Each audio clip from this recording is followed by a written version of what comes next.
Welcome. Aldehyde ketones, lesson number 9. Properties of aldehydes and ketones. तिसऱ्या हेडिंगचा विचार करतोय आपण. Action with ammonia derivative. 5 रिॲक्शनचा विचार करायचा आहे. रिॲक्शनचं टेक्निक समजावून घ्या. पुढचा पार्ट अगदी सोपा आहे. पहिली रिॲक्शन आहे action with hydroxyl amine. Hydroxyl amine काय फॉर्म्युला NH2 आणि OH. चालेल. When aldehyde general reaction when aldehyde RCHO when it is treated with hydroxyl amine, then in first step.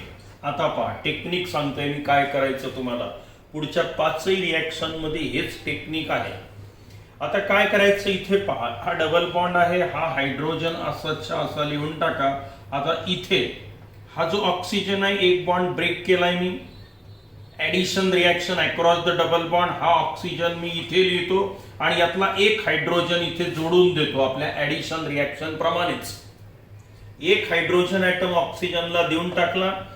आता इथे समोर काय आहे मग हा ऑक्सिजन तर मी इथे लिहिला. एक हायड्रोजन म्हणजे आता काय शिल्लक राहिला इथे NH. बरोबर आहे. हा NH आणि नंतर समोर OH. बघा बरं काय केलं आपण. एक हायड्रोजन इथे टाकला OH. मग शिल्लक काय राहिलं NH आणि नंतर कोण आहे समोर OH. आता हा जो कंपाऊंड असतो हा अनस्टेबल असतो आणि हा अनस्टेबल कंपाऊंड आपण याला असं स्क्वेअर ब्रॅकेट मध्ये दाखवूया. पहिली स्टेप ही रिव्हर्सिबल आहे. बघा बरं ऍडिशन झाली की नाही. ही ऍडिशन झाली. आता पुढे कोणता शब्द आहे इलिमिनेशन. मग आता फक्त वॉटर मॉलिक्यूल तुम्हाला काढून टाकायचं यामधून. मग आता इलिमिनेशन करावं. हे पहा इलिमिनेशन हा H आणि OH फक्त वॉटर काढून टाकायचं आहे तुम्हाला इथून. आता याला थोडं हीट करा. On heating it loses the water molecule. हे झालं इलिमिनेशन आणि आता जो कंपाऊंड तयार झाला तो लिहून टाका. आपण त्याला नाव देऊया. हा RCH. आता इथे डबल बॉन्ड NOH आले सगळे ऍटम. हे इलिमिनेशन झालं. वॉटर काढून टाकलं. ऍडजस्टंट कार्बन ऍटम मधून 2 ऍटम किंवा ग्रुप निघून जातात आणि अनसॅच्युरेशन कंपाऊंड तयार झाला. बरोबर आहे. आता हे जे कंपाऊंड तयार होतात यांना एकच नाव लक्षात ठेवायचं. यांना म्हटलं जातं ऑक्झाईम. अमाईनच्या प्रिपरेशन मध्ये आय थिंक हे आले होते. तुम्हाला आठवत असेल आपलं अमाईन झालेलं आहे. ऑक्झाईन्स आर फॉर्म्ड. अल्डिहाइड पासून तयार झालं म्हणून याला म्हणायचं अल्डिहाइड ऑक्झाईम. अल्डिहाइड ऑक्झाईम किंवा अल्डॉक्झाईम. झाली रिॲक्शन. बस एकच टेक्निक आहे. पहिल्या स्टेप मध्ये हायड्रोजन ऑक्सिजनला द्यायचा. पुढचा पार्ट लिहून टाकायचा आणि दुसऱ्या स्टेप मध्ये वॉटर काढून टाका. कंपाऊंड तयार करा. त्याला नाव द्या. आता वाक्य किती सोपं झालं हे. लिहिताना काय लिहायचं. When aldehyde or ketones are treated with hydroxyl amine then here corresponding oximes are formed. That is aldehyde gives aldehyde oxime and ketone gives ketone oxime. झालं. प्रॉपर्टीज संपली. एक नाही तुमच्या 5ही प्रॉपर्टीज अशाच आहेत आता पुढच्या. मग फॉर एक्झाम्पल पहा. एक्झाम्पल काय होईल. आपण ऍसिटाल्डिहाइड घेऊ.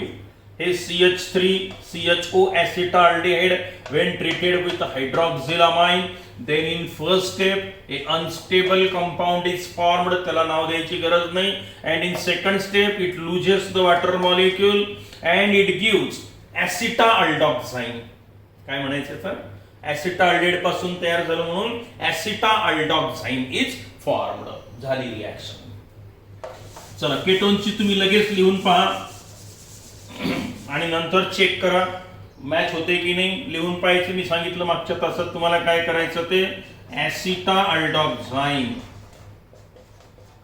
ऍसिटाल्डॉक्झाईम इज फॉर्म्ड. चला लिहून पहा. आता ऍसिटोनची घ्या. R डॅश टाकलं तर केटोन. आपण डायरेक्टली एक एकच एक्झाम्पल घेऊ आता कारण तेच आहे. When acetone is treated with hydroxylamine Then in first step, addition product is formed. In second step, on heating, it loses water molecule and it gives acetone oxide. Acetone oxide किंवा याला ऍसिटॉक्झाईन पण म्हणतात. हे ऍसिटाल्डॉक्झाईन आणि हे ऍसिटॉक्झाईन किंवा नाही आठवलं तर ऍसिटोन ऑक्झाईन, ऍसिटाल्डिहाइड ऑक्झाईन, करस्पॉन्डिंग ऑक्झाईन्स आर फॉर्म असं म्हटलंय आपण. झाली पहिली प्रॉपर्टी. काय अडचण आहे पहा बरं, व्हेरी सिंपल. आता पुढच्या पाचही ह्या रिॲक्शन ज्या आहेत ह्या अशाच चालणार. एकच टेक्निक. कोणतं टेक्निक की या रिएजंट मध्ये NH2 तर कंपल्सरी आहे, मग त्यातला हायड्रोजन ऑक्सिजनला द्यायचा NH, मग हा इकडचा OH इकडचा हायड्रोजन असा लिहायचा, तो काढून टाकायचा, प्रॉडक्ट लिहून टाकायचा. प्रॉडक्टला एक नाव लक्षात ठेवा, बाकीचे आले करस्पॉन्डिंग ऑक्झाईन्स म्हटलं आपण. आता दुसऱ्या रिएक्शन कडे जाऊया आपण. ऍक्शन विथ हायड्राझिन, जी आपण वोल्फ किशनर मध्ये घेतली होती तीच रिॲक्शन, पण आपण त्याच्या समोर जाऊन त्याचं रिडक्शन केलं होतं इथिलीन ग्लायकॉल वगैरे वापरून. इथे ते करायची गरज नाही. त्यातली पहिली स्टेपच फक्त इथे रिपीट होते आहे, हरकत नाही. वोल्फ किशनरची. मग ऍक्शन विथ हायड्राझिन. हायड्राझिन म्हणजे कोण? NH2 आणि पुन्हा NH2 ग्रुप, याला म्हटलं आपण हायड्राझिन. त्याच टेक्निक नुसार करा रिॲक्शन, पहा लिहून.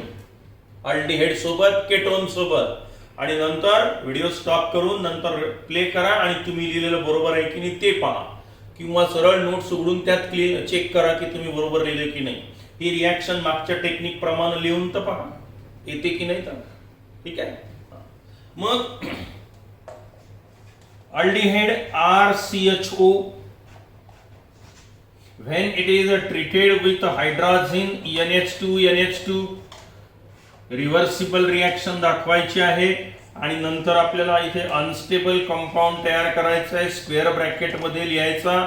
टेक्निक काय आहे? बॉन्ड ब्रेक केला, ऑक्सिजन या NH2 मधला एक हायड्रोजन ऑक्सिजनला द्या.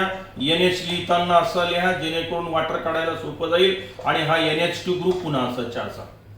आता समोर हा H इथे जोडला, हा NH आला, आणि हा समोरचा NH2 अनस्टेबल कंपाऊंड. आता काय होईल? On heating it loses the water molecule. आता हे वॉटर मॉलिक्यूल काढून टाका इथून. हा काढला वॉटर मॉलिक्यूल, लिहून टाका. आता मेन प्रॉडक्ट कोणता तयार झाला? RCH double bond. हे तर यायलाच पाहिजे. तर रिॲक्शनच्या हेडिंग मध्ये सांगितलं होतं आपण, प्रॉडक्ट जे तयार होतात त्यात कोण दिसतं? Carbon double bond nitrogen.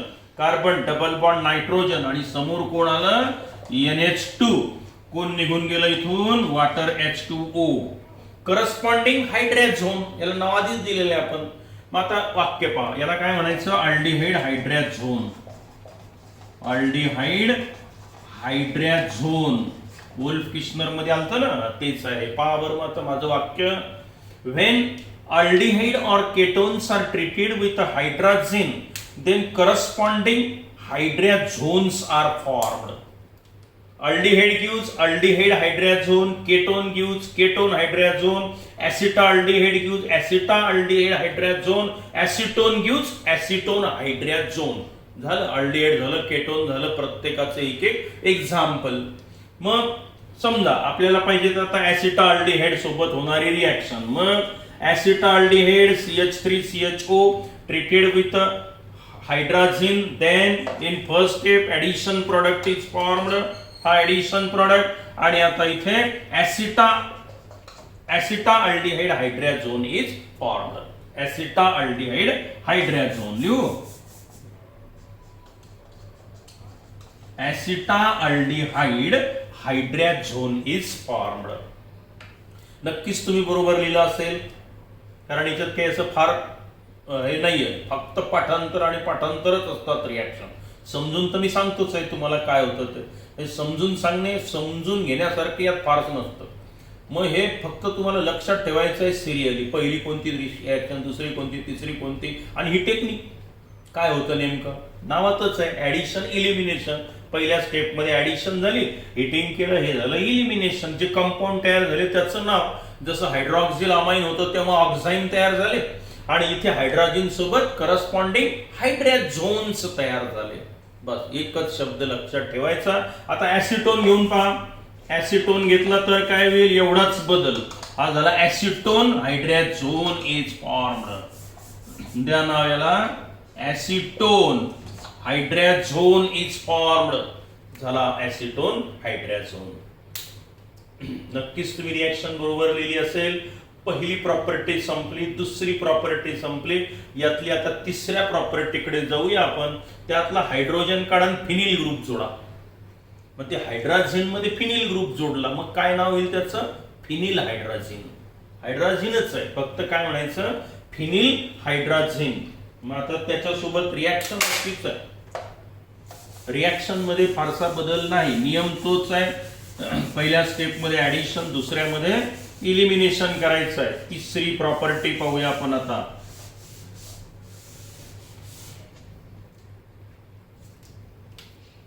यातली तिसरी, action with phenyl hydrogen. Phenyl hydrogen म्हणजे कोण, NH2. NH2 म्हणजे कोण, हायड्रोजन. एक H निघून गेला आणि इथे कोण आला, बेंझिन रिंग. म्हणजे ही अशी चालेल. किंवा इथे कोणी कोणी काय लिहू शकतं, C6H5 पण तुम्ही लिहू शकता. हे झालं फिनिल हायड्रोजन. मग याच्यासोबत रिएक्शन त्याच नियमानुसार पहा, लिहून तुम्हाला सहज लिहिता येते मुलांना. तोच नियम लावायचा आणि बघा. फक्त कोणते प्रॉडक्ट तयार होतात तेवढं माहित पाहिजे. जसं हायड्रॉक्सिल अमाइन सोबत ऑक्झाईन्स तयार झाले, हायड्रोजन सोबत हायड्रोजोन्स तयार झाले, आणि इथे फिनिल हायड्रोजन सोबत corresponding phenyl hydrazones are form. काहीच नाही, फक्त जिनच्या ऐवजी झोन लिहायचं. हा शब्द इथे आलेला आहे, phenyl. Phenyl hydrazones are formed. आणि अगोदरच्या रिएक्शन मध्ये काय म्हटलं होतं, हायड्रोजोन्स आर फॉर्म. इथे फिनिल हायड्रोजोन्स आर फॉर्मड असं म्हणायचं. फॉर एक्झाम्पल अल्डिहाइड घ्या, RCHO. when it is treated with H2 NH C6H5 or benzene ring, reversible reaction, a unstable compound करा तयार. RCH, ऑक्सिजनला हायड्रोजन द्या. बाकीचा पार्ट इथे लिहून टाका. एक H खाली लिहायचा मुद्दाम. त्यानंतर हा NH किंवा डायरेक्ट NH समोर लिहिलं तरी चालतं. आणि ही अशी बेंझिन रिंग. काही अडचण झाली, addition reaction. Addition product is form. आता काय करतो आपण, याला हीट करतो. हीट करा, काय काढून टाकायचं, इलिमिनेशन करा. वॉटर मॉलिक्यूल निघून गेला, H आणि OH. इथे डबल बॉन्ड देऊन टाका आणि पहा कोणता कंपाऊंड तयार होतो. मग म्हणजे हा R कार्बन, हा H, हा दिला डबल बॉन्ड मी सांगितल्याप्रमाणे. N हे निघून गेलं. समोर कोण, NH, आणि नंतर कोण, समोर ही बेंझिन रिंग झाली. रिएक्शन प्रॉडक्ट तयार झाला, वॉटर निघून गेलं. याला म्हणायचं अल्डिहाइड फिनिल हायड्रोजोन. अल्डिहाइड फिनिल हायड्रोजोन देऊ नाव. मग अल्डिहाइड फिनिल हायड्रोजोन म्हणायचं, फक्त संपलं. आता अशीच रिएक्शन तुम्ही ऍसिटाल्डिहाइड साठी करा, ऍसिटोन साठी लिहा, RR' टाकून घ्या, म्हणजे प्रॅक्टिस होईल. पण मूळ मुद्दा एवढाच आहे. मग आता फॉर एक्झाम्पल मी आता काय करतो, ऍसिटाल्डिहाइड घेतला, हा CH3 group. when acetaldehyde is treated with a phenyl hydrogen, then in first step we get हा CH3 ग्रुप आला इथे. addition compound is formed. on heating it loses water molecule and it gives acetaldehyde phenyl hydrogen. काय म्हणावं लागेल मग आता याला, corresponding म्हणजे ज्याच्या पासून तयार झाला त्याचं नाव लिहायचं. acetaldehyde phenyl hydrogen is formed. तुम्ही लिहिली असेल, 100% बरोबर लिहिली असेल, नो प्रॉब्लेम. आता ऍसिटोन घेऊन पहा बरं रिएक्शन मध्ये. ऍसिटोन घेतला तर फक्त काय बदल, इथे CH3, इथे CH3 आणि इथे CH3 झालं. फक्त नाव काय होईल ते याचं, ऍसिटोन शब्द टाकून द्या. ऍसिटोन फिनिल हायड्रोजन इज फॉर्मड. मग 3 रिएक्शन घेतले आपण. ऍडिशन विथ हायड्रॉक्झिलामाइन म्हणजे NH2OH असेल, then corresponding oximes are formed. Aldehyde gives aldehyde oxime, ketone gives ketone oxime. दुसरी addition with hydroxylamine sorry hydrazine NH2NH2. पहिल्या स्टेप मध्ये ऍडिशन, दुसऱ्या स्टेप मध्ये elimination. In first step or here when aldehyde or ketone is treated with hydrazine, then corresponding hydrazones are formed. Aldehyde gives aldehyde hydrazone, ketone gives ketone hydrazone. त्यानंतर तिसरी पण फक्त phenyl शब्द आला, एका हायड्रोजनच्या ऐवजी ही बेंझिन रिंग टाकून द्यायची झालं आणि नावही तसंच आहे, फक्त phenyl हायड्राझोन. Aldehyde or ketone when treated with the phenyl hydrazine, then corresponding phenyl hydrazones are formed. Acetaldehyde gives acetaldehyde phenyl hydrazone, acetone gives acetone phenyl hydrazone. पुढच्याही दोन रिॲक्शन अगदी अशाच आहेत, सेम बिलकुल याच पद्धतीनं. म्हणजे ऍक्च्युअली मी तुम्हाला एकच रिॲक्शन शिकवून राहिलो, फक्त हा जो झेड येतो NH2 नंतर इथे झेड लिहिलं तर हा झेड पार्ट तुमचा बदलत चाललाय, फक्त नाव छोटं छोटं बदलतोय, तेवढं लक्षात ठेवा. पाचही रिॲक्शन ऍट ए ग्लान्स एकाच वेळेला तुम्ही लिहून पाहायचं प्रत्येक वेळेला. ठीक आहे. व्हिडिओची लांबी वाढत चालली, इथे पुरे करू. पुढच्या एपिसोड मध्ये इथून पुढच्या दोन रिॲक्शन घेऊ आणि नंतर चौथ्या हेडिंग कडे जाणार आहोत आपण. ठीक आहे. Okay bye. भेटूया लवकरच 10व्या व्हिडिओ मध्ये.